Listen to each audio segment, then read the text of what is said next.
न तीर्थम गंगा सदृशम ही आपली जबाबदारी आहे असं जे विजय काका सांगतोय. कारण हे काय फक्त गंगा नदी एकटी नाही करणार आहे, हे आपल्याला करायला लागणार आहे. तर तुम्हाला जर तुमची खेडी बांधायची असेल तर पूर्ण रेषेच्या वर तुम्ही खेडी बांधा असं रेणीमध्ये सगळ्यांना नदीने सांगितलं. पण आपण प्रोजेक्ट करताना मात्र आपला याचा कॅम्प हा नदीच्या पात्रात बांधला. पण चुकाच्या ठिकाणी आपण कन्स्ट्रक्शन वर्कर्सचा कॅम्प केला हे नाही सांगितलं. एक धागा असतो तो पर्यावरण रक्षणाचा असतो आणि तो कधी कधी अत्यंतिक टोकाला देखील जाताना आपल्याला दिसतो. तर ग्रेटर गुड आपण बघायचं का? धुवून टाकल्यावर क्षमा मागायची, म्हणजे क्षमस्व गंगे, क्षमस्व मा गंगे हे मला जास्त योग्य वाटतं ना की नमामी. कारण मी नमामी झालं की माझं काम झालं, आंघोळ केली, पाप धुवून टाकली, घरी गेलो, परत सगळं नॉर्मल करायला सुरू नाही. ते झाल्यानंतर माझा जोपर्यंत स्वभाव बदलत नाही, नदीच्या बरोबर असलेली वागणूक बदलत नाही, तोपर्यंत मला त्या कुंभाला जाण्याचं पुण्य मिळणार नाही. माणसं नदीला फक्त युटिलिटी बेस्ट म्हणून काही बघायची नाही. नदी ही जीवनदायिनी या पद्धतीने त्याच्याकडे एक दृष्टी होती. आणि आज आपण नदी फक्त युटिलिटी बेस्ट आपल्या बेनिफिटसाठी, मग बेनिफिट ते ठार व्यावसायिक हेतूंचे म्हणजे इंडस्ट्री, ते ठार धार्मिक की आपली सगळी पापं धुणारी. बॅक्टेरिया जे याला स्वच्छ ठेवतात आणि ऑक्सिजनचं प्रमाण, नैसर्गिक स्वतःहून स्वच्छ करण्याची क्षमता आहे. त्याच्या पलीकडे आपण प्रदूषण करत असल्यामुळे हे काही आज होत नाही. गंगेचं पाणी सुरुवातीपासून शेवटपर्यंत पिण्यालायक नाही, आंघोळ करण्यालायक सुद्धा नाही. ही त्यावेळेची प्रगल्भता वैचारिक एवढी मोठी होती की त्यांनी जवळजवळ पूर्ण जलचक्र नदीचं हे आकारलं. मग म्हटलं मी मूळ का शोधतोय? एका सर्क्युलर गोष्टीचं मूळ नसतंच, कारण मूळही नसतं अंतही नसतं, ती अनंत आहे. क्या बात आहे. आणि गंगा अनंत असल्यामुळे मी मूळ शोधायचं त्यानंतर थांबवलं. जो भी आप कहें गंगा है तो गंगा ही है, पूरी दुनिया की गंगा है. हे म्हटल्यावर माझे डोळे खट्टकिली उघडले. म्हटलं ही आपली आपली आपली आपण हे आपलेपण चांगलं आहे, पण आपलीच नाहीये. याच्यात आता 16 किलोमीटरचं अंतर आहे. म्हणजे 800 वर्षात गंगोत्री आणि गोमुख याच्यामध्ये किती अंतर पडले? तर महावेली गंगा ही श्रीलंकेची प्रमुख नदी महावेली गंगा तिचं नाव आहे. अच्छा. म्हणजे गंगा म्हणजे फक्त आपल्या उत्तरेत वाहत ती अशी नाही, तर अशा जवळजवळ 82 नद्या आहेत की ज्यांचा प्रिफिक्स किंवा सफिक्स हा गंगाच आहे.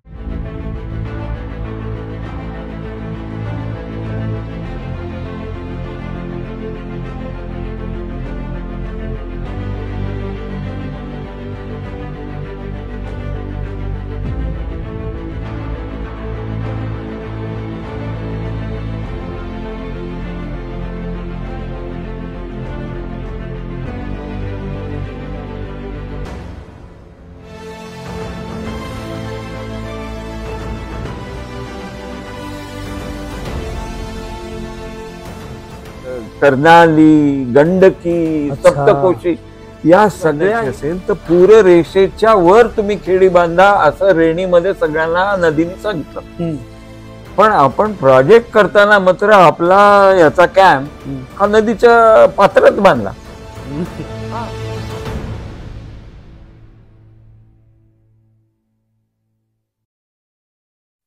नमस्कार. बुकब्रोचा आजचा हा 90वा भाग आहे आणि त्यात मी सगळ्यांचं तुमचं सहर्ष स्वागत करतोय. आज एका अगदी वेगळ्या विषयावर आपण बोलणार आहोत आणि ज्याचा खरं तर संबंध आपला जो आधीचा एपिसोड होता त्याच्याशी आहे.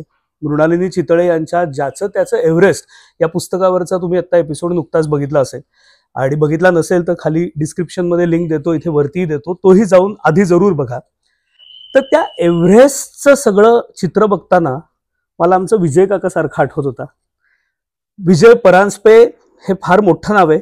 मी खरं अरे तुरे नाहीच करायला पाहिजे, ते सरच आहेत आणि ते सरच होते. अनेक वर्ष इकॉनॉमिक्सचा अतिशय दांडगा अभ्यास आणि अध्यापन असं सगळं असलेली ही व्यक्ती एकदम नंतर बहुतेक आतल्या निर्णायक ओढीनी पर्यावरण आणि पर्यावरणपूरक विकास या सगळ्या विषयांकडे स्वतःला वाहून घेतल्यासारखी खरं तर एक त्यांनी अख्खं आयुष्य व्यतीत केलंय. आणि मी इथे आपण जिथे बसलोय ते विजय परांजपे यांचं घर आहे आणि तिथे मी लहानपणापासून याला म्हणजे माझं बालपणाचाही अंश या इथे आहे, या सगळ्या ठिकाणात आहे. त्यामुळे मी विजय काका असं म्हणणार आहे आज. जरूर. आणि आज आपण काय त्याच्याशी बोलायला आलोय, तर हे जे सणसणीत तुम्हाला जाड पुस्तक दिसतंय, the heads and tails of Ganga, 2023 सालचा हा खरं तर एक प्रकल्प आहे, प्रोजेक्ट रिपोर्ट आहे एका अर्थाने. एखादं 2-3 PhD होतील इतकं त्यात खरं तर अभ्यास आहे. आणि त्याच्यामध्ये गंगा म्हटलं की आपल्या भारतीय मनाला अनेक गोष्टी वाटत असतात, पण गंगेचा जो एक पूर्ण सगळ्या बाजूनी केलेला अभ्यास, आत्ताची त्यातली परिस्थिती, माणसांनी त्या नदीवर केलेले जे आहेत कदाचित काही गोंधळ, आक्रमण आणि कधी कधी राखलेली बूज देखील, या सगळ्याचा ओहापोह करणारं हे पुस्तक आहे. आणि फक्त तेवढंच नाही तर मुळात आंतरराष्ट्रीय राजकारणाच्याही दृष्टीने ही नदी आपल्याला वाटते तशी फक्त भारतापुरती मर्यादित नसून त्याचा संबंध चीन, नेपाळ, भूतान आणि बांगलादेश असं सगळं आहे. आणि म्हणून heads and tails of Ganga असं शीर्षक असलेलं हे अतिशय चांगलं पुस्तक विजय काकांनी लिहिलंय. राधिका मुळे आणि चैत्राली कुलकर्णी या सहलेखिका त्याच्या आहेत. आणि या पुस्तकामध्ये मला जेव्हा हे मी वाचलं पहिल्यांदा तेव्हा त्यात मला अनेक प्रश्न पडले, अनेक गोष्टी आयुष्यात पहिल्यांदा नव्याने कळल्या. आणि त्याचं मला वाईट वाटलं की आपण भारतीय लोक उठबस गंगेचं नाव घेतो आणि यातल्या अनेक गोष्टी प्राथमिक म्हणून तरी माहीत पाहिजेत बरं वाचन असणाऱ्याला. म्हणजे माझा हा काय अभ्यासाचा विषय नाही पर्यावरणात, पण आपल्या कुठल्याही शालेय शिक्षणाच्या याच्यात या पद्धतीने आलेलंच नाही असं मला जाणवलं. आणि म्हणून मुद्दाम आजचा एपिसोड आपण करतोय. तुझं खूप स्वागत बुकब्रो मध्ये विजय काका. फार चांगलं वाटतंय की आज यावर आपण बोलणार आहोत. आणि आता तुला मी पहिला प्रश्न माझा विचारतो. आपल्या मराठीत एक चांगली म्हण आहे की ऋषीचं कुळ आणि नदीचं मूळ कधी शोधू नये. आणि तू तर गंगेचं मूळच फक्त नाही तर शेवटापर्यंतचा अख्खा तलास या पुस्तकात घेतलास.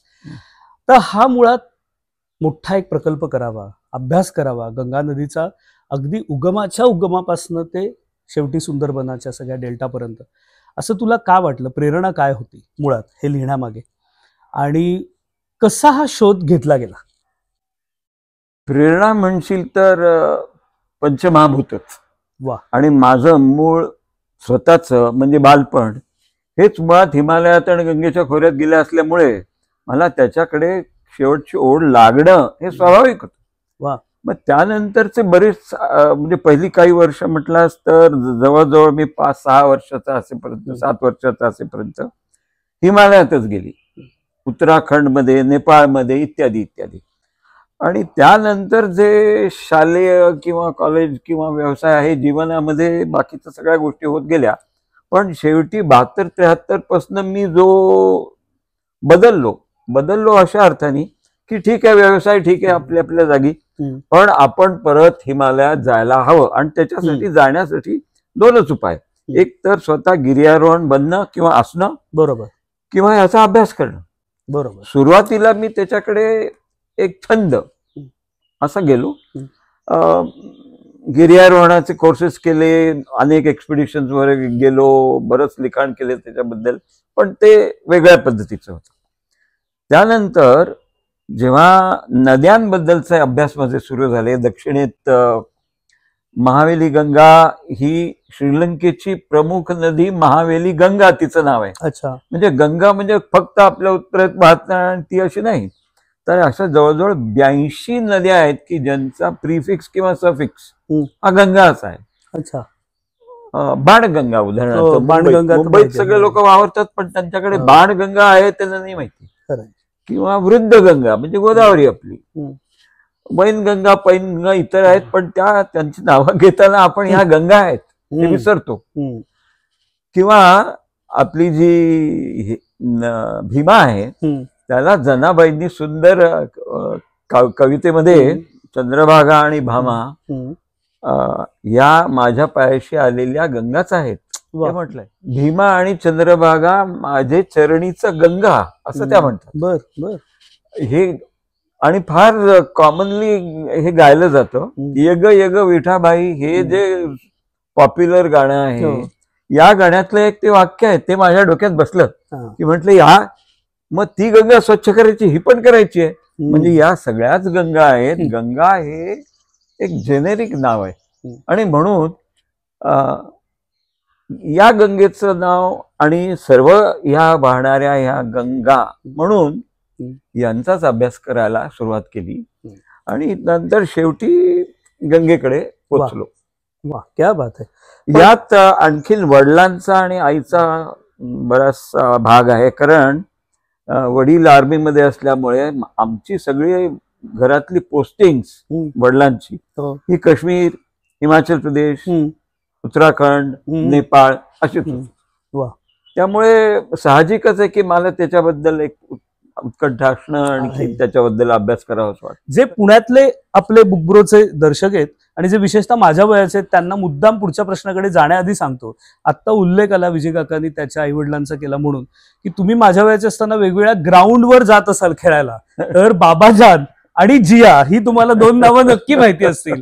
तर ते म्हणजेच विजय परांजपे यांचे आई वडील आणि त्यांचं एक मोठं कर्तृत्व आमच्या पिढीतल्या सगळ्या मुलांसाठी होतंच, की माझ्यासारख्या मुलाला ज्याला खेळाची उपजत काही आवड नव्हती त्यालाही त्यांनी ती लावली आणि एक शारीरिक स्वास्थ्य जे असतं त्याचं महत्व देखील ही जी गंगा नदीची मुळं पाळ आहेत किंवा ज्याला या पुस्तकाच्या शीर्षकात हेड्स अँड टेल्स असं म्हटलंय, ते मला खूप वैशिष्ट्यपूर्ण वाटलं. मी अजून कधी गंगेविषयी किंवा कुठल्या नदीविषयी प्राण्यांच्या परिभाषेत कोणी बोललेलं पण हा प्राणीप्रेमी असल्याने असेल. पण आम्हाला सगळ्यांना जे बुक ब्रोचे माझ्यासारखे जे या अनभिज्ञ आहेत खरं लोक, त्यांना प्लीज समजावून सांग की गंगा नदीचं हेड काय, टेल काय आणि आधीमध्ये काय.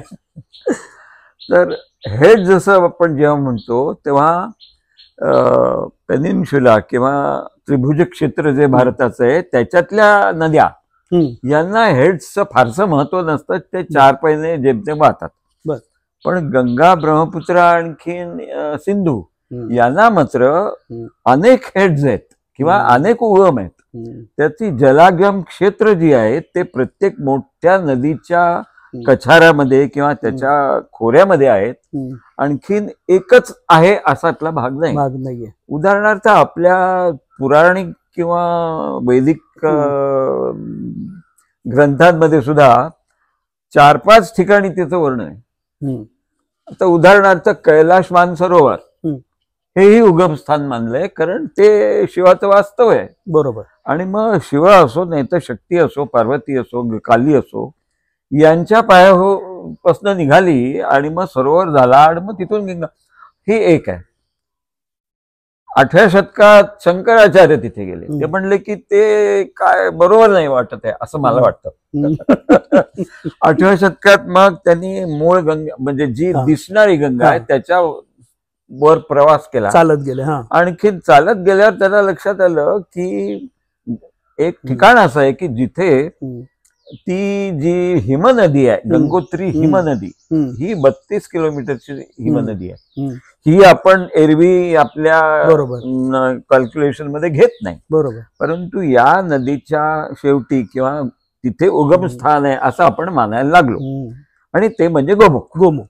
त्यावेळेला गोमुख आणि गंगोत्री हे एकाच ठिकाणी होते आणि ही हिमनदी जशी जशी ओसरायला लागली की मागे मागे जायला लागली, रिसेशन व्हायला लागलं, तसं गंगोत्री मागेच राहिलं, कारण ते आपण मानलेलं होतं. बरोबर. आणि मुख मागे गेले. त्यामुळे याच्यात आता 16 किलोमीटरचं अंतर आहे. म्हणजे 800 वर्षात गंगोत्री आणि गोमुख याच्यामध्ये किती अंतर पडले ते बघा. ते उगमस्थान, हे उगमस्थान, हे कल्चरल, बरोबर, तेही कल्चरल आणि दोन्ही मिळून धार्मिक. आता पहिलंही सांगितलंय तेही धार्मिक, हेही धार्मिक. आता हायड्रोलॉजिकल मूळ काय आहे?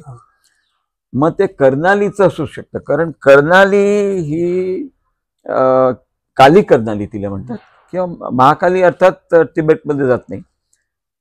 पण 2 महत्वाच्या नद्या नेपाळमधून ज्या येतात, एक म्हणजे सप्तकोशी आणि दुसरी म्हणजे कर्नाली. कर्नाली ही नंतर घागरा होते आपल्याकडे येताना आणि महाकालीची शारदा होते. कारण झपाट्याने वाहत असताना तिला आपण महाकाली रुद्रावतार देतो आणि इकडे आले की ते संत होते म्हणून शारदा. बरोबर. पण आपण अशी नावं बदलत जातो. तर ही जी उगमस्थानं आहेत 3, की कर्नालीचं उगमस्थान सुद्धा तिथेच, ब्रह्मपुत्रा हा नद आहे बरं का. हम्म. अनेक लोकांना हे ठाऊक नाही की ब्रह्मपुत्रा म्हटलं की ती नदी नाही आहे, तो आकारांत भाषिक असल्यामुळे बहुतेक बहुतेक वाटतं, पण तो हम्म. मुळात ब्रह्मपुत्र हा नद आहे. नद आहे. आणि याचं उगमस्थान सुद्धा तिथेच आहे.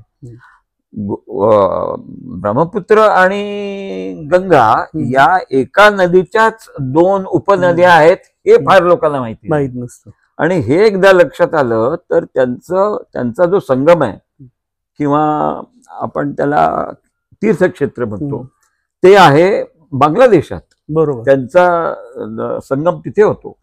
तेव्हा त्यांचा प्रयाग जो आहे तो 250 किलोमीटर वर आहे समुद्राच्या. त्यामुळे ही एकच नदी आहे ब्रह्मपुत्र आणि गंगा. तेव्हा ब्रह्मपुत्रेचा उगम हा काहीशे किलोमीटर या गंगेपेक्षा जास्त अंतरावर आहे आणि म्हणजे भौगोलिक दृष्ट्या पाहिलं तर ती मोठी आहे जास्त आकाराने, लांबीनी वगैरे वगैरे. परंतु आता 550 दशलक्ष लोक गंगेवर राहतात. बरोबर. आणि काही लाखच फक्त ब्रह्मपुत्र राहत असल्यामुळे साहजिकच गंगा ही महत्वाची झाली. पण हे जे उगमस्थान आहे आता मग ह्यातलं खरं कुठलं खोटं कुठलं असं काही नाही. तर मी गंगोत्रीला अनेक वेळा जातो. त्यामुळे तिथे स्वामी सुंदरानंद म्हणून 50 वर्ष राहिलेले ग्रस्त मी असंच म्हणतो की माझी त्यांची छान ओळख झाली. आणखीन शेवटची ओळख ही 19 मध्ये झाली माझा अभ्यास चालू असताना. आणि त्यावेळेला मी त्यांनी विचारलं की हे तुम्ही सगळे गंगेचं पाहताय तुमचं काय म्हणा तिथं. म्हणलं देखो अभी मुझे तो लगता है की गंगा खत्म हो रही है. जी व्यक्ती तिथे 50-60 वर्ष राहिलेली आहे, कायमचं वास्तव्य आहे, शिक्षित आहे, त्यांनी अप्रतिम फोटो काढलेले त्या सगळ्या नदीचे आणि सर्वच भागात माउंटेनियर म्हणून पण हिंडलेत, मॅन बिहाइंड द लेन्स म्हणून भेटलेत. ते असं मला जेव्हा म्हणतात मी म्हटलं मग तुमचं काय मत आहे याबद्दल. ते म्हणले कुठलाही ओरिजिन घ्या, कोणी म्हणतंय विष्णूच्या पायापासून सुरू झाली मग काय झालं वगैरे वगैरे. जो भी आप कहें गंगा है तो गंगा ही है, पूरी दुनिया की गंगा है. हे म्हटल्यावर माझे डोळे खट्टगिरी उघडले. म्हटलं ही आपली आपली आपली आपण हे आपलेपण चांगलं आहे पण आपलीच नाहीये, ही सर्वांची आहे. आणि हे लक्षात आल्यानंतर मला गंगेच्या मुळाबद्दलचं वेगळं चित्र माझ्या समोर उभायला लागलं. नंतर मी ती गोष्ट वाचली साहजिकच सगर राजाची आणि कपिल मुनीची वगैरे वगैरे. त्याच्यात मला असं लक्षात आलं की ह्याचा जो भौगोलिक परिसर आहे किंवा भौगोलिक समज होती त्यावेळेस ती सांगणं अवघड, कारण तिथे लोक जाऊ शकत नाही. 14, 15, 18 हजाराच्या वरची वरचा हा भाग आहे, भरपूर असतो, पोचणं अवघड. मग हे कसं सांगायचं. मग याला गोष्टीच्या स्वरूपामध्ये त्यावेळच्या लोकांनी त्यावेळच्या साधूंनी संतांनी सांगितलं. बरोबर. आणि उगमस्थानापासून ते कपिल मुनीच्या कुटीपर्यंत आणि त्यानंतर ते 60,000 वर जातात भस्म झालेले आणि वर परत आकाशगंगेतनं परत येतात. ते गंगोत्रीच्या क्षेत्रात शिवलिंग नावाच्या पर्वतावर येतात आणि पडतात. आणि तिथून येणारी जी गंगा आहे तिला आकाशगंगा म्हणतात. हे मला त्याच्यानंतर जाऊन अभ्यास केल्यावर लक्षात आलं की त्यावेळेची प्रगल्भता वैचारिक एवढी मोठी होती की त्यांनी जवळजवळ पूर्ण जलचक्र नदीचं हे आकारलं. मग म्हटलं मी मूळ का शोधतोय. एका सर्क्युलर गोष्टीचं मूळ नसतंच, कारण मूळही नसतं आणि अंतही नसतं, ती अनंत आहे. क्या बात आहे. आणि गंगा अनंत असल्यामुळे मी मूळ शोधायचं त्यानंतर थांबवलं. हा त्याचा सुरुवात. पण हे सगळं समजून घ्यायला किंवा समजून द्यायला त्याचा शास्त्रोक्त अभ्यास करावा लागला. अनेक नद्यांच्या खोऱ्यात मी गेलो. माझा असा स्वभाव आहे की जे आपण पाहिलं नाही, जिथे पाहायला गेलो नाही त्याबद्दल लिहायचं नाही. त्यामुळे मी सगळ्या साथीच्या साथी नद्यांवर बरोबर प्रत्यक्ष फिजिकली जाऊन आलो. आणि मग या मुळांचं महत्व काय हे लक्षात घेतलं. ही सगळी कहाणी ऐकता ऐकता मला खरंच असं वाटलं की का ती मुळात मराठी म्हणही आली असेल की नदीचं मूळ शोधू नये. पण मला असं वाटतं की का शोधू नये याचा अधिकार विजय काका सारख्या व्यक्तीला आहे की त्यांनी तो इतका अभ्यास केलाय आणि त्याला ते कळलं. या पुस्तकामध्ये विजय काका अनेक बाजूंनी तू गंगा नदीकडे बघितलेस. म्हणजे पहिली काही प्रकरणं आहेत ती गंगा नदीच्या थोडा आपण त्याला टेक्निकल अभ्यास म्हणू असे की कशी आहे, काय आहे, कुठल्या राज्यात जाते, त्याचं एक पाण्याचा प्रवाह किती आहे. मला वाटतं 40% त्याचं पाणी हे तू लिहिलंय नेपाळमधनं येतं. म्हणजे ते माझ्यासाठी फार वेगळं होतं की चीन आणि नेपाळ म्हणजे फारच महत्वाचं होतं की आपण त्याच्यावर अवलंबून होत वगैरे. पण मला जी पुढची प्रकरणं वाटली तीही तितकीच वाटली. म्हणजे पर्यटन असेल किंवा प्रदूषण असेल, क्लायमेट चेंज असेल किंवा एकंदरच त्या सगळ्या अनुषंगाने होणारं आर्थिक, सामाजिक, राजकीय गणित असं आपण खरं तर म्हणूया. माणूस आणि नदी यांचं जे एक नातं असतं त्याच्यात, तर याचा तू जोखालेखा घेतलास. त्याचे गंगेवरचे सगळे जे भलेबुरे परिणाम आहेत तेही इथे या पुस्तकात तू केलेस. यातला सगळ्यात ज्याला की इश्यूज म्हणतात, सगळ्यात महत्वाचे मुद्दे तुला कुठले वाटतात, कुठली प्रकरणं सगळ्यात मेन वाटतात? तर त्याच्यातला सगळ्यांना जाणवणारा हा आहेच, पण त्याच्या आधी मी 1 मिनिटात सांगतो की जसं त्याचं मूळ तसाच त्याचा अंत. आणि भारतात असलेले जी लोकांना माहिती असलेली, ज्ञात असलेली गंगा म्हणजे धड, आणि ती मध्ये आहे. बरोबर. आणि तिथेच त्या नदीचं प्रचंड शोषण होतं. आणि म्हणून नदीचा नैसर्गिक पर्यावरणीय प्रवाह जो आहे तो आता 50% गेल्या 70 वर्षामध्ये घटलाय. आणि ही अत्यंत गंभीर गोष्ट आहे. या रफ्तार किंवा या तेजीने जर आपण पाणी त्याचं शोषत राहिलो तर काहीच वर्षात म्हणजे 30-40 वर्षात सुद्धा प्यायला पाणी मिळणं सुद्धा अवघड होईल. शेतीसाठी जे लागतं ते वेगळंच. अशी परिस्थिती होऊ नये म्हणून कमीत कमी पाण्यात जास्तीत जास्त आपली गरज कशी भागवायची हा मुख्य प्रश्न आणि हा पहिला आहे. म्हणजे प्रवाहामुळे आपण त्याचा खंडित करतोय. दुसरा महत्वाचा प्रश्न आहे पोल्युशन किंवा प्रदूषण आपण जो म्हणतो. अनेक प्रकारे होतं, त्याच्या खोलात मी जाणार नाही. एकच गोष्ट सांगतो, ते जर थांबवायचं असेल तर एकदम प्रयागराज, बनारस, दिल्ली असं जाऊन चालायचं नाही. हे अजून भल्या गेल्या 40 वर्षातल्या सगळ्या सरकारना लक्षात आलेलं नाही असं मला वाटतं. का? नदी स्वच्छ करत असताना एकदम धड त्याचं जे आहे मुख्य ट्रंक तिथे सुरू करत नसतात. मुळाशी आता उदाहरणच घ्यायचं तर गोमुख ते हरिद्वार साधारण 250 किलोमीटर मध्ये एकही STP, ETP किंवा सुवेज ट्रीटमेंट प्लांट नाही. याच्यावर भारतीय माणसाचा विश्वास बसेल काय? अख्ख्या देवभूमीमध्ये एकही STP नाही. लोकसंख्या 1.5 कोटींचं मलमूत्र याच्यात जातं, माहिती नाही. दुसरं कुठे जाऊच शकत नाही, गंगेतच येऊ शकतं. आणि शिवाय आपण आणखीन टुरिस्ट तिथे नेतोय.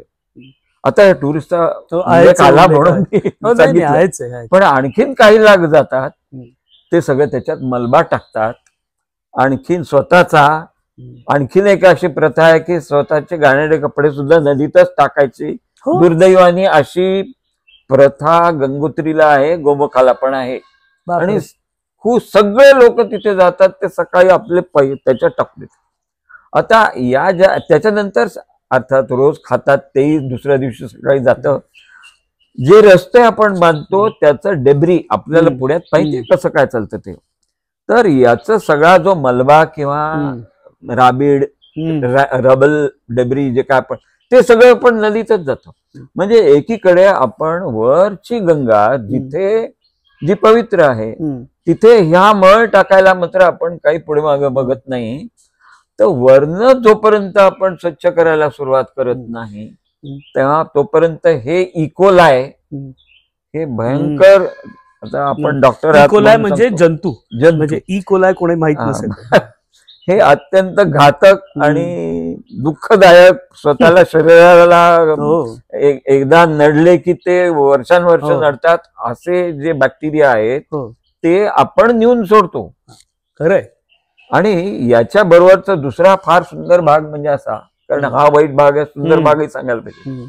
जशी जशी नदी हिमनदीची मुळं उघडत जात आहेत तसं तसं त्या परमाफ्रॉस्ट, त्याच्यासाठी मला चांगला मराठी शब्द माहिती नाही, पण परमाफ्रॉस्ट काय करत जातं तर बॅक्टेरियोफेजेस नावाचा क्या जो बात आहे. जंतू आहे हो. तो इथे सोडत जातं आणि सातत्याने लक्षावधी हो. कोट्यावधी वा. बॅक्टेरियोफेजेस येतात. वा. त्याला आता सध्या आपण ब्रह्मद्रव्य वगैरे काय काय म्हणतो, पण हे अगदी बॅक्टेरिया थोडक्यात सांगायचं तर चांगले बॅक्टेरिया वाईट बॅक्टेरिया असतात. त्यातला Exactly. बॅक्टेरियोफेज हा चांगला, ई कोलाय हा वाईट. हा. आणि आपल्याला साक्षात म्हणजे परमाफ्रॉस्ट म्हणजे ही पुन्हा भूमीच भूमी बर्फाळ असलेली आत असलेली तो, पण ती भूमी आपल्याला हे अक्षय वरदान देते हो. आणि आपण त्याच्यात सगळा कचरा टाकून ई कोलाय तयार करतो. तयार म्हणजे करतोय. त्याच्यामध्ये एक जाता आता म्हणजे तू हेही सांग, पण मला ते फार चांगलं वाटलं की आपण नेहमी म्हणतो गंगेचं पाणी, तर त्याचं शास्त्रीय ओहापोह या पुस्तकात आहे की हो. How is it self cleansing river. Self- हे फार महत्वाचं आहे की हो, त्यात हो. एकतर बॅक्टेरियोफेजेस आहेत हो. जे काळजी घेतात. हो. अजून काय कारण आहे? हे बॅक्टेरियोफेजेसच्या व्यतिरिक्त 3 कारण आहेत.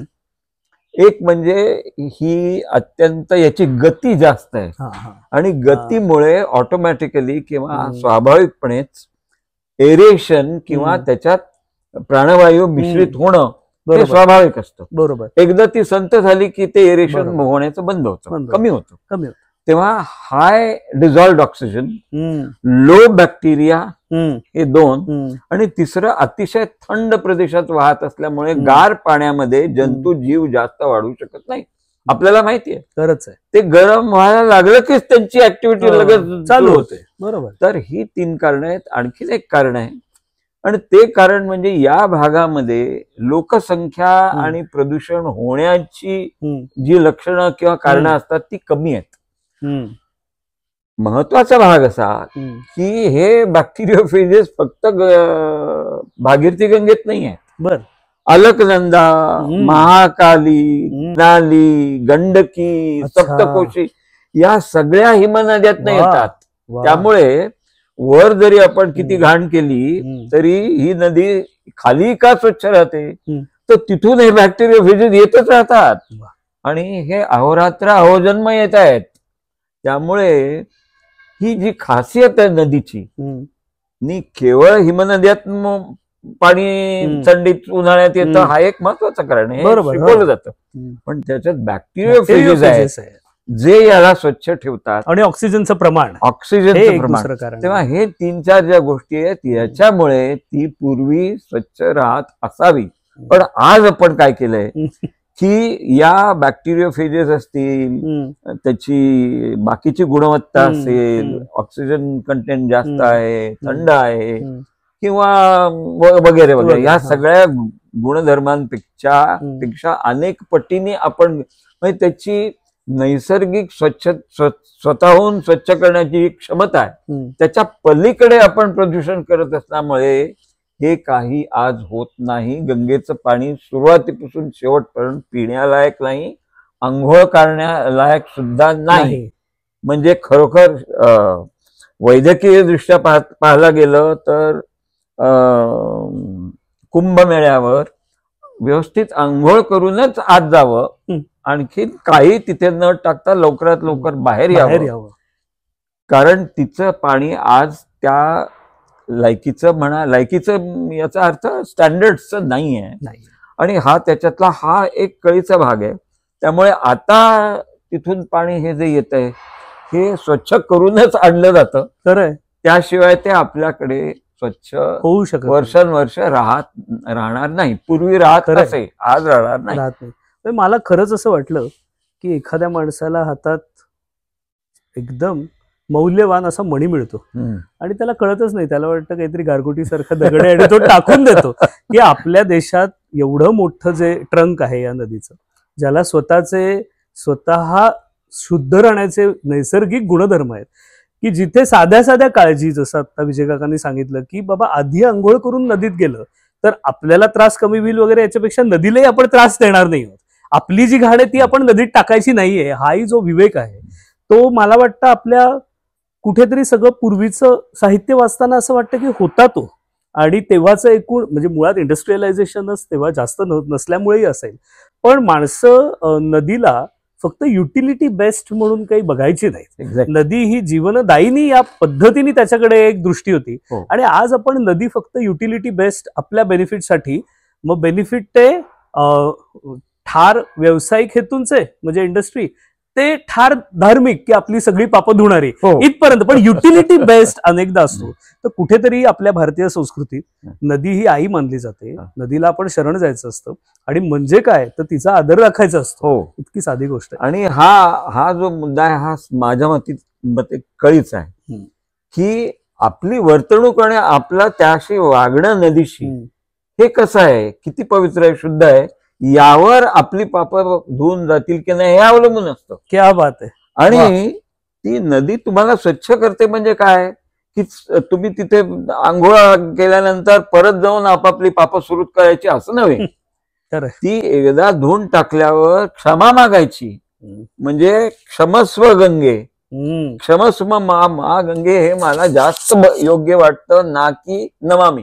कारण मी नमामी झालं की माझं काम झालं, आंघोळ केली, पाप धुवून टाकली, घरी गेलो, परत सगळं नॉर्मल करायला सुरू नाही. ते झाल्यानंतर माझा जोपर्यंत स्वभाव बदलत नाही, नदीच्या बरोबर असलेली वागणूक बदलत नाही, तोपर्यंत मला त्या कुंभाला जाण्याचं पुण्य मिळणार नाही. महत्वाचा जो धागा आहे तो म्हणजे नदीवर जे आपण बांध बांधतो, धरणं बांधतो, त्यातनं जी ऊर्जा मिळवण्याचा प्रयत्न करतो, हायड्रो पॉवर असेल, तर त्या सगळ्या प्रकरणाशी संबंधात लिहिताना विजय काकांनी पुस्तकात एक असं चांगलं लिहिलंय की बेनिफिट फॉर हुम असं त्याचं उपशीर्षक आहे एका प्रकरणाच्या याच्यातलं एक. तर मी वाचताना मला तरी प्रतीत असं झालं की तो असं म्हणतोय की हे समजा हायड्रो पॉवर असतील तर त्याचा फायदा तिथे जे लोक राहत आहेत, सगळे नदी किनारी जे पर्वतरांगांमध्ये राहत आहेत त्या दुर्गम खेड्यांना न होता सगळ्या शहरातील लोकांनाच, म्हणजे फक्त वीज असं नाही, ओव्हरऑल जो आहे तो सगळा फायदा तिकडे जातोय. एक असतो तो धागा विकासाचा असतो की ज्यांना विकास हेच महत्वाचं आणि एकमेव मूल्य वाटतं. एक धागा असतो तो पर्यावरण रक्षणाचा असतो आणि तो कधी कधी अत्यंतिक टोकाला देखील जाताना आपल्याला दिसतो. तर ग्रेटर गुड आपण बघायचं का नाही, म्हणजे समजा 4 खेड्यांना नाही आता वीज मिळाली, तू म्हणतोयस तसं, पण त्यांनी समजा कानपूरला अख्खी मिळाली, जे कानपूरही पूर्वी अंधारात असेल, किंवा लखनौला मिळाले, म्हणजे युपी मधल्या एका गावाला मिळाली, तर ते आपण बघावं का त्याच्या अजून खोलात जाऊन काहीतरी विचार करायची गरज आहे? नक्कीच गरज आहे, पण हाही गंगेच्या व्यवहाराचाच भाग आहे असं मला वाटतं. तर गंगेचा उपभोग घेताना आपण काय काय अटी आपल्यावर टाकल्या पाहिजेत हे महत्वाचं. पहिले म्हणजे हे प्रकल्प आखताना, आणि याचा प्रत्यक्ष पर्यावरणीय संबंध असो नसो मला त्याच्यात फारसं घेणं नाही, बरोबर, त्याला नदीला किती फायदा, benefits to the river, not just benefits म्हणजे हे फक्त या लोकांना मिळतंय का त्या लोकांना मिळतंय असा प्रश्न नाहीये, मूळ नदीलाच त्याचा काय फायदा आहे. आता एक उदाहरण घेऊया, नदीच्या प्रकल्पांबद्दल बोलतोय म्हणून 2 महत्वाचे प्रकल्प सगळ्या भारतीयांना माहिती आहेत. एक म्हणजे क्वाड्रँगलचा किंवा चारधाम यात्रेसाठी बांधला जाणारा रस्ता, आणि दुसरा म्हणजे टुरिझम. ह्या दोन्ही गोष्टींमुळे हा टुरिझम सुद्धा खुपावतोय. तो पसरलेला असल्यामुळे त्याचा परिणाम आपल्याला तितकाच दिसत नाही. बरोबर.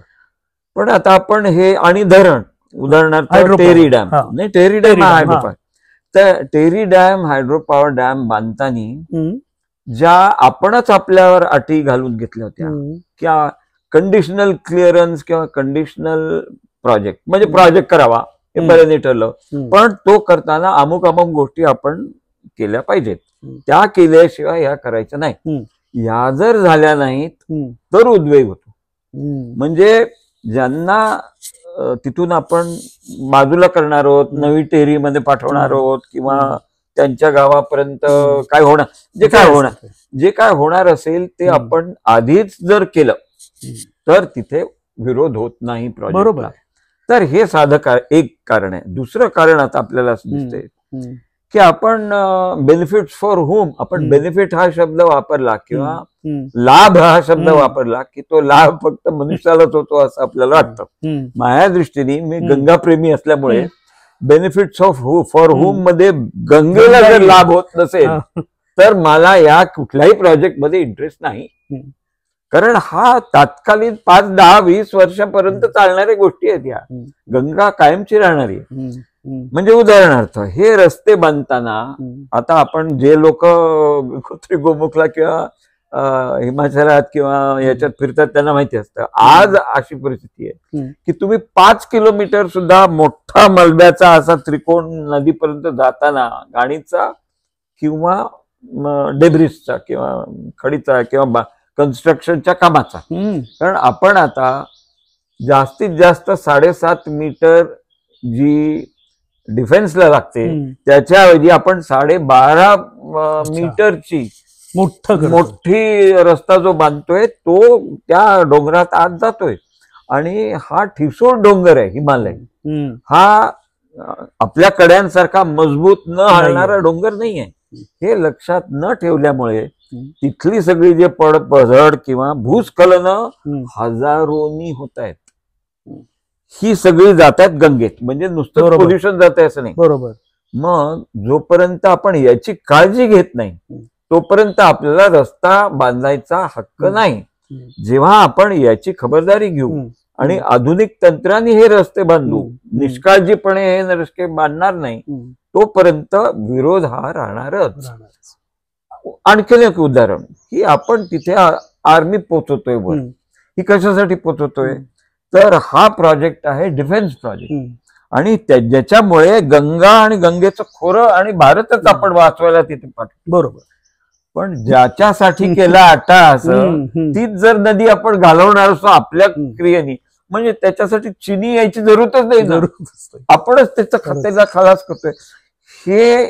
हा जर विचार आला तर मग तो सामाजिक आर्थिक फक्त विरोध का नाही, पर्यावरणीय आहे का नाही, याचा काही संबंध नाही.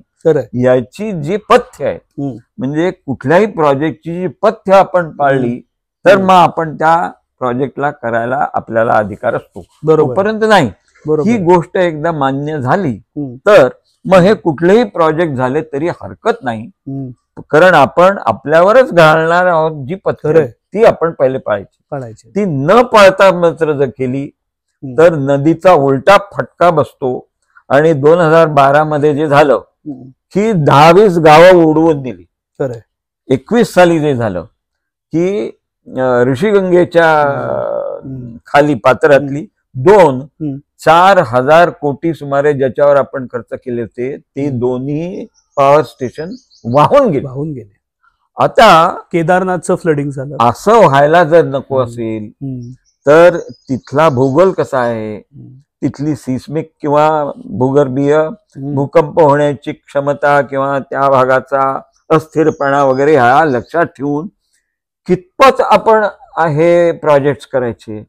म्हणजे आता नेहमी मग लोक म्हणतात की त्या स्वित्झर्लंडमध्ये का, स्वित्झर्लंडचा खडक हा स्थिर खडक आहे, म्हणजे सेटल्ड आहे, ए सिस्मिक आहे. आपला महाराष्ट्रातला खडक ए सिस्मिक आहे, पण हा नाही आहे. आणि अगदी स्वित्झर्लंडमध्ये एक जाता तर सांगतो, आम्ही मागच्या वर्षी स्वित्झर्लंडला होतो, जिथे खरंच सह्याद्री सारखा आल्प्स आहे. तिथे आम्ही ट्रेननी विजय काका चाललो होतो. स्पिएज नावाचं गाव आहे, तिथनं जे ते झरमॅट शिखर आहे तिथपर्यंत. तर आम्हाला इतक्या खाणी दिसल्या, आणि माझी बायको आहे कोकणातली, तर तिचं लक्ष, त्यामुळे तिला ते कोकणातल्या माणसांना ना जिओलॉजिकल असतात. ती म्हणाली अशू एवढा डोंगर खोदणं हे बरोबर नाही, किती घट्ट पर्वत असेल तरी. आणि अक्षरशः झुरिकला जाताना काय होतं माहितीये, दोन्ही बाजूनी पर्वत रांगा येतात, शेजारी नदी असते, आणि दोन्ही बाजूनी एवढं खोदकाम झालंय. तर आमच्या समोर एक होती, फ्रेंच होती नागरिक, पण ती सारखी येत होती. तिला आम्ही विचारलं की म्हणलं हे नवीन आहे का, तर ती म्हणाले हो, हे कोविड नंतर सगळं जोरात चालू झालंय. आम्ही परत आल्यावर 1 महिन्यात न भूतो न भविष्यती असा झरमॅटला पूर आला अख्खा, आणि तो अख्खं झरमॅट वाहून जाईल असं. आणि ते स्विस गव्हर्नमेंट आपल्या इतकं नाहीये लोकशाही वाटतं तितकं, त्यामुळे त्यांनी त्या सगळ्या बातम्या झाकल्या जरा आधी, आणि मग युट्यूबवर, शॉर्ट्सवर, इन्स्टावर त्याचे सगळं फुटेज आलं. त्यामुळे घट्ट पर्वत ते होऊ शकतं, तिथे हिमालयासारखा पर्वत येतं काय. नदीनी सगळ्यांना जीवनशैली शिकवली. बरोबर. मग हे उत्तराखंड असून इथं खाली असो, तर तुम्हाला जर तुमची खेडी बांधायची असेल तर पूररेषेच्या वर तुम्ही खेडी बांधा असं रेणीमध्ये सगळ्यांना नदीने सांगितलं. पण आपण प्रोजेक्ट करताना मात्र आपला याचा कॅम्प हा नदीच्या पात्रात बांधला. आणि मग वाहून गेला किंवा त्यांच्यावर हे पडलं, त्या न्यूजा सगळ्या त्याच्याबद्दल झाली न्यूज. पण चुकीच्या ठिकाणी आपण कन्स्ट्रक्शन वर्कर्सचा कॅम्प केला हे नाही सांगितलं. किंवा हे जे पूर्वीचं ज्ञान होतं की विशिष्ट पातळीच्या वर हम्म. धरणाला आपल्या नदीला लागून कधी खेळत नसतं, जरा बरं बरोबर कुठली बघा. बरोबर आता तुम्ही उदाहरण घेतलं तर जोशी मठाचं. जोशी मठ हे कशावर आहे उभारलेलं, तर पर्वतावर सुद्धा नाहीये. तिथे जुनं एक भूस्खलन जे झालं होतं ते जेव्हा स्थिर झालं थोड्या वेळानंतर थांबलं खाली उतरायचं, त्याच्यावर आपण ते अख्खं जोशी मठ बसवलंय. म्हणजे ते मुळातच भूस्खलनावर आपण बनवलं आणि तो हलतोय तो भाग सगळा खाली होतोय. आता याबाबत ही जा आपला शेवटी आपली जीवनशैली म्हणजे जे सगळे उदरनिर्वाहासाठी हॉटेल करतात हे करतात, यांनी जर ठरवलं की आपणच कुठलंही प्लास्टिक इथे येऊ द्यायचं नाही, त्याला कायद्याची जरूरत आहे का? खरंय, साधं स्वभावाची आपली वर्तुळुकीची बाग आहे. ही गंगेमध्ये मी रोजच्या रोज एवढी मॅगीची पाकिटं नाही टाकणार. खरंय, मी नदीचं पाणी स्वच्छ केल्याशिवाय नदीत नाही सोडणार. मी त्याच्यासाठी माझ्या टुरिस्टना 10 रुपये जास्त द्यायला लावीन. ही गरज आहे. आणि हे केल्याशिवाय म्हणजे ह्या जाणीवा आपल्याला जर गंगेच्या काठी जाऊन किंवा हिमालयात जाऊन त्याची उदात्तता ही कळाली नाही तर मग आपण खुरटे ते खुरटेच राहणार असं मला दिसतंय. आणि याच्यामध्ये सुरुवात कोणी केली पाहिजे तर राज्यकर्त्यांनी. मग ते आता मी ह्या जवळजवळ 1970 पासून म्हणजे 80 पासून तर नक्कीच, कारण तेव्हा गंगा ऍक्शन प्लॅन 1982 मध्ये सुरू झाला, तेव्हापासून हा भाग मी कधी पाहिला नाही की गंगा ऍक्शन प्लॅन मध्ये पब्लिक अवेअरनेस किंवा लोकांची समजूत शिक्षणी हे विकासाचं असेल पण ते या मर्यादेत, बरोबर, टुरिझम असेल या मर्यादेत, बरोबर, म्हणजे अमर्याद विकास किंवा अमर्याद प्रोजेक्ट हे गंगेला होऊ शकत नाही. हे होणे नाही आपल्याकडची प्रथा आहे की दुतर्फा नदीच्या आणि यात्रेच्या मार्गावर दोन्ही बाजूला वडाची पिंपळाची झाडं का असायची की या सगळ्यांना आश्रय. आता आपण जी ती तोडून टाकली आणि तिथे हायवे बांधला तर दोन्ही गोष्टी गेल्या, वडाची झाडं गेली, भावना गेली, त्याच्यातले कष्ट श्रम विचार सगळं गेलं.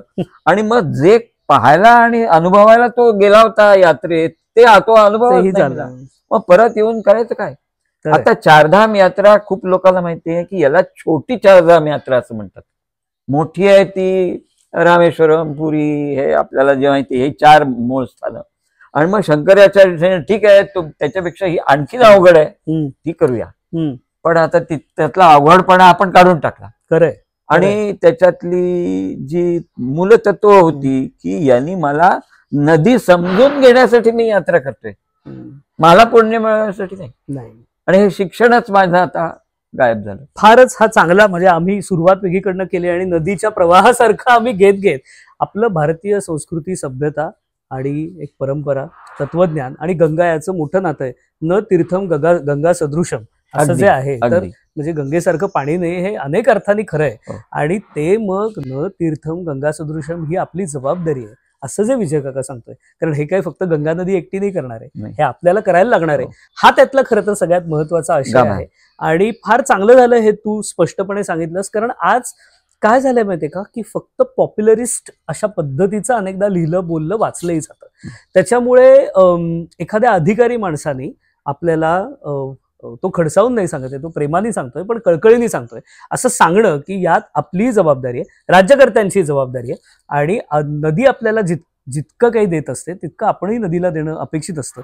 हे सगळे मुद्दे गृहीत धरूया आणि शेवटच्या एका छोट्या धाग्याकडे जाऊ. ज्ञानापासून आत्ताच्या आपण राजकारणापर्यंत येणार आहोत थेट डायरेक्टली. आणि ते राजकारण फक्त देशातलं नाही तर आंतरराष्ट्रीय राजकारण. कारण जसं आपण बघितलं की हेड्स आहेत ती चीन, नेपाळ, भूतानही काही प्रमाणात, आणि टेल्स मध्ये तर सगळ्यात महत्वाचं की पुन्हा म्हणजे ती पद्मा नदी, ब्रह्मपुत्र आणि गंगा आणि सगळं सुंदरबन, जे फक्त आपल्या पश्चिम बंगालमधलं नाहीये, मूलतः बांगलादेश मधलं आहे. आणि तिथून ती बे ऑफ बेंगॉलमध्ये बंगालच्या उपसागरात नदी विसर्जित होते, ही जी महानदी आहे ती. तर या 4 तरी देशांचं जे राजकारण आहे, आणि हे 4 देश आंतरराष्ट्रीय पटावर देखील फार महत्वाचे असल्यामुळे त्यामुळे जे मागे जे अदृश्य प्लेयर्स देखील आहेत या खेळातले, मग त्याच्यात कॉर्पोरेट पासून बाकीची सरकार असे अनेक स्टेक होल्डर्स आहेत. स्थानिक पातळ्यांवरती NGOs पासनं ते त्याचाही यात उल्लेख आहे. ते स्थानिक नगरसेवकांपर्यंत आपण धरूया, असे अनेक याच्यात ना प्लेयर्स आहेत खरं तर. हा जर एक राजकीय पट आपण विचार केला तर या सगळ्याकडे तू कसं बघतोस? यात नदी करार सगळी आहे, यात तू लिहिलंय तिस्ता नदीविषयी मला वाटतं विशेषतः लिहिलंयस, आणि नदी करार आपला आता बांगलादेशचा किंवा आपला असेल, चीन मध्येच धमक्या देत असतं की आम्ही धरण वरती बांधू वगैरे वगैरे. तर या सगळ्याकडे बघताना पाण्यावरनं युद्ध पेटेल का? या गंगेच्या पाण्यावरनं काय काय युद्ध पेटू शकतं? एकदम युद्ध पेटीतील का याकडे जाण्यापूर्वी थोडीशी पार्श्वभूमी देतो. यामध्ये गंगा सीमांच्या पलीकडे आहे असं आपण मी म्हटलंय अनेक ठिकाणी. म्हणजे काय की राजकीय, राष्ट्रीय, धार्मिक, हायड्रोलॉजिकल कुठल्याही दृष्टीने पाहताना सीमांमध्ये तिला आपण जखडायचा प्रयत्न करतो ते चुकीचं असतं. आपण त्या सीमांच्या पलीकडची गंगा पाहायला लागूया. ती अशी आहे की या सर्व भागातले जे लोक आहेत त्यांचा धर्मावर विश्वास आहे. बरोबर. आणि मग त्या बाबतीत प्रत्येक राष्ट्राने वेगळी भूमिका न घेता एका भूमिकेनं काहीतरी करावं यासाठी एक प्रयत्न महत्वाचा झाला. त्याचं मी उदाहरण देणार. 1912 मध्ये युनेस्को, UNDP,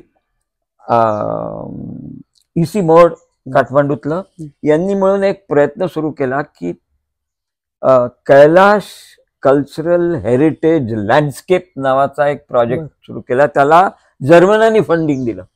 माझ्या मते खरं आपण मगाशी सांगितल्याप्रमाणे हे भारताने का नाही केलं? करायला हवं होतं. नेपाळने का नाही केलं? पण निदान युनेस्कोनी सांगितल्यावर त्यांनी मान्यता दर्शवली आणि आता 31,000 चौरस किलोमीटरचं क्षेत्र हे वेगळं काढून चीन, भारत, नेपाळ या तिघांमध्ये एक समझोता झाला. आता सरते शेवटी विरोधात न राहता या चारी देशांनी याच्यासाठी पैसे घालावे, इन्व्हेस्टमेंट्स कराव्या. धरणावरचे करार 56 सालापासून आजपर्यंत आपण 16-17 करार केले, 4-5 धरणं बांधली सुद्धा. पण त्यावरच्या अजून ज्या अटी आपण नेहमी म्हणतो त्या पूर्ण झालेल्या नाहीत. त्यांचं पुनर्वसन झालेलं नाही. अफॉरेस्टेशन करायचं होतं ते झालेलं नाही. या दोघांमध्ये पाणी आणि एनर्जी वाटाघाटी होत्या त्या कशाबशा चालू आहेत. आणि मग एकदम इंटरलिंकिंग ऑफ रिव्हर साठी आपण परत त्यांच्याकडे गेलो की अहो आता आपल्याला ते करायचंय. आणि मग त्याच्यासाठी कारण पाणी कुठल्या नद्यांमध्ये वरून येणारच नद्यांमध्ये त्याच्यासाठी करा. ते म्हणतात अहो गेले 40-50 वर्ष जी तुम्ही पूर्ण करायची होती ती अपूर्ण राहिलेली धरणं पुरी करा. त्याच्यामधनं ठरवून आपले एकमेकांना जे लाभ वाटप होतं करायचं ते करा. की जणू काही नेपाळ हा भारताचा परममित्र आहे असं समजून वैचारिक किंवा राजकीय दृष्ट्या काही आपला असं नसो, पण या देशाशी आपण अशी वागणूक करू की त्यांना आपण 4 माप जास्त टाकू पण कमी नाही. तर मग ही धरणं वेळेत पूर्ण होतील, ऊर्जा प्रकल्प पूर्ण वेळेवर होतील, नवीन प्रकल्प घ्यायला मुभा राहील आणि आपले संबंध चांगले आहेत. ते बिघडतात केव्हा? अशा गोष्टी घडतात त्याच्यानंतर ते बिघडतात. व्यापार आपण थांबवला 6-8 महिने का? व्यापार सुद्धा आपण नेपाळ सारख्या देशाशी थांबवू शकतो. हे व्हायला नको होतं. बांगलादेश आणि भारतातल्या कराराविषयी तू इथे पुस्तकात लिहिलंयस आणि त्याच्यात एक या पुस्तकातलं एकंदरच जे सूचनांमध्ये आहे, म्हणजे यात ना प्रत्येक प्रकरणामध्ये एक जाता सांगतो की कन्क्लुजन अँड रिकमेंडेशन्स असा एक मुळात भाग आहे. तर त्याच्यात कन्क्लुजन या प्रकल्पाचं असं आहे की अनेक नदी करार जे आपले आहेत ते अपुरे आहेत आणि ते पूर्णांशाने मुळात झालेले नाही. आणि रिकमेंडेशन मात्र तू काय सांगशील की नदी करार तर 2 देशांना करायला लागतात, म्हणजे बांगलादेश आणि याला, किंवा आता तू नेपाळ म्हणालास तसं किती इच्छा झाली तरी चीन हा एक महत्वाचा घटक जो नेपाळवर इन्फ्लुएन्स करतो. तर अशा याच्यात तुला काय वाटतं की काय याला उत्तर असेल? तर आता एकदम मोठं उत्तर शोधण्याऐवजी आपण बांगलादेशची एक उदाहरण घेऊन उत्तर कशी काढता येतील किंवा काढावीत ह्याचं मी थोडंसं वर्णन करतो. सी लेवल राईज किंवा समुद्राची पातळी वाढणं आणि म्हणून मोठे प्रदेश जलाशय त्याचे होणं आणि तिथले लोक मोठ्या संख्येने वाहणं, हे जे मायग्रेशन आहे हे बांगलादेशमध्ये पुढच्या 20-30 वर्षात होणार. बरोबर. पश्चिम बंगालमध्ये होणार आहे आणि याच्यातले लाखो लोक वर जाणार आहेत. ते आता वर जाताना उत्तर बांगलादेशमध्ये जातात का आसाममध्ये येतात, हा पॉलिटिकल प्रश्न नाही आहे, हा प्राकृतिक आहे आणि क्लायमेट चेंजची निगडीत आहे. आणि हा करताना परत युनेस्को आलं मगाच्या उदाहरणासारखं. ते येऊन म्हणेल तुम्ही आम्हाला मदतीसाठी बोलवता, हे करता, आणि तुम्ही मात्र हे जेव्हा सायक्लोन स्टॉर्म मोठी वादळं येतात, लोक मरतात, हे सगळं होतं, त्यामुळे तुमचे प्लॅन्स मात्र वेगळे वेगळे आहेत. तुम्हाला काही छान गोष्टी करतात, भारतीयांना काही छान गोष्टी करतात, यांचा एकत्र प्लॅन का नाही? यांचं NDRF, SDRF किंवा डिझास्टर मॅनेजमेंट प्लॅन्स यांचे एक का नाहीत? Why should there not be a singular plan for saving Sundarban? मग म्हणताना आपण त्याला सुंदरबन म्हणतो. 1/3 भारतात, 2/3 बांगलादेशात. याचं संरक्षण करताना या 2 फॉरेस्ट डिपार्टमेंटचा एक प्लॅन असला पाहिजे. आज नाही. यांचं रिहॅबिलिटेशन किंवा रिलीफ आणि मॅनेजमेंट ही वेगळीच. आता एक साधं उदाहरण देतो. बांगलादेशमध्ये एक फार सुंदर पद्धत आहे की नवीन खाचरं करताना गोड्या पाणी आणि खाऱ्या पाणीवर जगणाऱ्या वेगवेगळ्या जातींची त्यांनी हे केली आणि लागवड पण केली. हा त्यांचा एक ऍक्शन प्लॅन क्लायमेट चेंज मधला होता. हेल्थच्या बाबतीत किंवा डिझास्टरच्या बाबतीत एक फार सुरेख कल्पना आहे. बोटींमधनं सगळ्या त्यांच्याकडे 600 नद्या आहेत आणि या 600 नद्यांवर ते त्यांचा हेल्थ अँब्युलन्सेस अशा फिरवतात. पण पश्चिम बंगालमध्ये नाही का? तर माझा प्रश्न आहे की जिथे आपल्याला बंगाल्यांकडनं, नेपाळ्यांकडनं, भूतानीजकडनं शिकायचंय ते आपण जरूर शिकावं. ते जर आपण शिकलो तर मग आपण आपल्याला त्यांना गुरु म्हणून वागवण्याचा अधिकार मिळतो. म्हणजे आधी मी तुमच्यापासून शिकतो, मग मी तुमचा गुरु होतो. आपण आधीच स्वतःला गुरु मानायला लागलो तर त्याच्याकडनं आपण शिकणारही नाही आणि तो आपल्याकडनं घेणारही नाही. तर cooperation begins here at home. हे अशा त्याच्यानंतर हे करार परत सगळे रिवाइज व्हायला पाहिजे. पूर्वीच्या करारामध्ये शेअरिंग ऑफ गंगा हे नव्हतं, आजही नाही. वॉटर शेअरिंग ऑफ गंगावरती आपले करारच झालेला नाही. अच्छा, हा नवीन करार व्हायला पाहिजे. बरोबर. मग सगळे लोक म्हणतात की जरूर काय इतकं पाणी आहे त्यांच्याकडे. हो, पण करार असणं आणि त्याचं उल्लंघन न होणं जे आपण सिंधूवर शिकलो. बरोबर. म्हणजे 60 ते आजपर्यंत आपण मॅचेस किती हारलो जिंकलोपेक्षा सिंधूचा करार एकदाही दोन्ही देशांनी मोडलेला नाही. एक रेकॉर्ड आहे आंतरराष्ट्रीय. बरोबर. मग ही जी मी चांगली उदाहरण सांगतोय, अगदी इंडिया पाकिस्तान मधली सुद्धा किंवा कुठली, तर ही घेऊन आपण जर पुढे गेलो तर मग आपण कोऑपरेशन किंवा सहकारी पद्धतीने, एक विधायक पद्धतीने हे करायला लागू. आणि आपली अस्मिता, ॲरोगन्स जो आपला आहे आत्ता जो वाटतो जगभरचा सोडा, पण या दक्षिणी देशातला तो जाऊन त्याच्या ठिकाणी योग्य ती अस्मिता, योग्य तो स्नेहभावना आणि त्यातून होणारे हे जे करार आणखी प्रोजेक्ट होतील ते खरे चांगले होतील असं माझ्या निर्देशाला आलंय. ह्याच्यातनं युद्ध पेटेल काय या दिशेने मला जायचंच नाहीये. आणि खूप वर्ष लोकांनी याबद्दल चर्चा केली की युद्ध होतील, असं होतील. आजपर्यंत पाण्यावरती मेजर युद्ध कुठलंही झालेलं नाही. सिंधूवर होऊ शकलं असतं, नाही झालं. तेव्हा हा आपण विचार म्हणजे एखादा न आवडणारा विचार काढायचा असेल तर त्याच्या जागी पहिल्यांदा आपल्याला चांगला विचार आपण सकारात्मक ठेवायला पाहिजे. हा एकदा आपल्याला ह्याच्यात आपलं मन गुंतलं आणि रमलं की युद्ध होईल की नाही, पेटेल की नाही, हा बाजूला निघून. वा, पुस्तक आहे the heads and tails of Ganga. हे जरूर तुम्ही सगळ्यांनी वाचा. याचं हे जे माझ्या हातात वर्जन आहे हे मोठं म्हणजे कॉफी टेबल बुक असं त्याला मी म्हणणार नाही, त्या पद्धतीचं नाही. ते अत्यंत गंभीर कॉफी टेबल बुक म्हणू शकतो. पण तुम्ही कॉफी टेबल सारखं त्याची किती 1800 रुपये किंमत आहे ना मला वाटतं. तर किंमत त्याची 1800 आहे. पण ज्यांना माझ्याकडून जर घेतलं. तुम्हाला जर लेखकाकडनं तुम्ही घेतलं तर पण ते तुम्ही घ्या, कारण घरी नुसतं ठेवलं आणि 10 पाहुण्यांनी चाललं तरी देखील मला वाटतं हा महत्वाचा विषय होईल.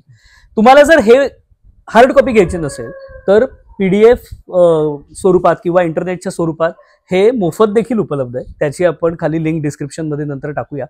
महत्वाचं पुस्तक आहे. कदाचित तुम्हाला यातले काही विचार पटतील, कदाचित पटणार नाहीत. यात म्हणजे मतमतांतर असणं हे स्वाभाविक आहे. पण जी नॉन निगोशिएबल ज्या फॅक्ट्स आपण म्हणतो की ज्यात तुम्ही तडजोड करू शकत नाही, ती ही असते की पाणी हे जगायला लागतं. म्हणजे बायोलॉजिक फॅक्ट आहे. डॉक्टर म्हणून तुम्ही पाण्या वाचून राहू शकत नाही. पाणी देणारी नदी असते आणि नदी जर शुद्ध नसेल तर तुमचं सगळं आरोग्य मुळात आधी धोक्यात असतं. इतकी आधी साधी पहिली आहे. नदी जर व्हायची थांबली तर काय होतं? पुन्हा एकदा आपल्या जुन्या मिथ कहाण्यांमध्ये जायचं तर की कधी लिहिलं गेलं महाभारत, तर 14 वर्ष सलग दुष्काळ पडला तेव्हा म्हणजे हा फार महत्वाचा भाग आहे की क्लायमेट चेंज. त्या काळात देखील सरस्वती नदी लुप्त होण्यामागे असं म्हणतात की माणसांनी त्यावेळच्या संस्कृतीने केलेले जे आहेत ते आक्रमणच होती ती नदीवरची वगैरे वगैरे. त्याच्या आपण मतमतांतरात जायला नको. त्यातला जो आशय तो असा आहे की आपल्याला नदीची बूज राखायला लागेल. गंगा नदीचं आपल्याला सगळ्यात पवित्र वाटत असेल तर त्याची अधिक जास्त ती राखायला लागेल. त्यासाठी इनिशिएटिव्ह राज्यकर्त्यांपासून नागरिकांपर्यंत सगळ्यांनी घ्यायला लागतील. आणि हे पुस्तक त्या रस्त्याकडे जाण्याचा, त्या विचारांकडे आपल्याला नेणारा एक महत्वाचा दुवा ठरेल अशी मला खात्री वाटते. विजय काका, एक वाचक म्हणून आधी तुझे मी आभार मानतो की तू आणि तुझ्या सहलेखकांनी हे फार उत्तम रीतीने पुस्तक सिद्ध केलंय. आणि माझ्यासारखा माणूस जो यातला काही तज्ज्ञ नाही, हा माझा विषय नाही अभ्यासाचा, तरी मला ते सगळं सहज सोपं वाचन झालं. म्हणजे जरी ते शास्त्रीय असेल, रेफरन्सेस दणकट त्यात असतील, सगळं असेल, तरी कुठेही वाचताना ते बोजड झालं नाही, कळलंच नाही असं झालं नाही. काही भाग अवघड गेले पण कळतं. हे त्याचं एक वैशिष्ट्य मला जाता आता सांगायला आवडेल. वाचत राहूया. आज तू इथे आलास, तुझे एकदा मनापासनं आभार मानतो. तू इथे आलास म्हणण्यापेक्षा मी तुझ्याकडे आलो आणि तुझी गंगा तुझ्या नजरेतनं बघून आता ती मलाही बघताना वेगळ्या नजरेतनं बघायला आवडणार आहे, मिळणार आहे. तुझे खूप खूप मनापासून आभार माझ्यातर्फे, आमच्या बुकब्रोच्या चाहत्यांतर्फे. आणि आजच्या एपिसोडला मला अजून विशेष महत्व असं आहे की माझी आई ही प्राची जावडेकर ही विजय काका आणि विजय काकाची पत्नी अंजली मावशी यांच्या कॉलेजातच त्याच प्रिमायसेसमध्ये ते सगळे एकत्र अध्यापन करायचे. त्याच्यामुळे मी अक्षरशः 3ऱ्या-4थ्या वर्षापासून याच, त्यावेळी हे आवार वेगळं होतं. इथे एक पॉन्ड होता पाण्याचा, ती आज जाता आता हकीकत सांगायला पाहिजे. आणि त्या पॉन्डमध्ये आम्ही खेळत असायचो. आणि तिथे एक त्यांचा चिरंजीव अश्विन, त्याच्याकडे एक डॉल्फिन होता, तो मला फार आवडायचा. तर मला वाटतं पाण्याची ही ओढ इतकी माणसाला लहान वयापासून असते, इतकी सनातन असते. त्या पाण्याचं जसं आम्ही लहान मुलं खेळतानाही रक्षण नकळत करायचो, ते आपल्याला पुढे मोठेपणी सगळ्यांना अनेक अर्थाने समाजालाही मोठं होताना विसर पडत चाललाय का काय, याकडे बघावं आपण एकदा पुन्हा चिंतन करून हे सांगणारं हे पुस्तक आहे. बुकब्रो बघत राहा. आज हा 90वा एपिसोड आता सिद्ध झालाय. 10 अजून मस्त एपिसोड आणि आपण 100कडे जाणार आहोत. तुमच्या सगळ्या सूचनांचं स्वागत आहे. अशूज ट्यून्स हा माझा चॅनल आहे. लाईक, कॉमेंट, शेअर, सबस्क्राईब तुम्ही सगळं प्रेमाने करतच आहात, तसंच करत राहा. धन्यवाद. आभार.